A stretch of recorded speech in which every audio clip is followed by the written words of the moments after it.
অবৈধ জমায়েত নিয়ে গন্ডগোল মেদিনীপুর কলেজের স্ট্রং রুমের সামনে। জমায়েত তৃণমূল বিজেপির, অভিযোগ তৃণমূলের।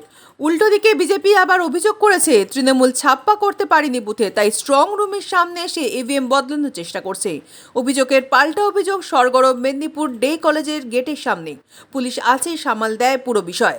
যদি ওই বিষয় নিয়ে কোনো দলের নেতৃত্ব রায় মুখ খুলতে চাননি।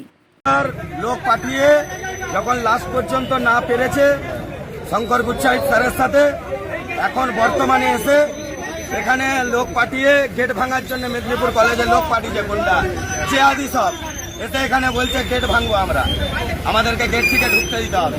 কারণ কি? কারণ এটাই আর কি, ছাপ্পা মেরে এসছে 2021 সালে, এই বছর তো আর পারেনি ছাপ্পা। আপনারা দেখছেন এই বেলা বাংলা, শিরোনামে সবার আগে।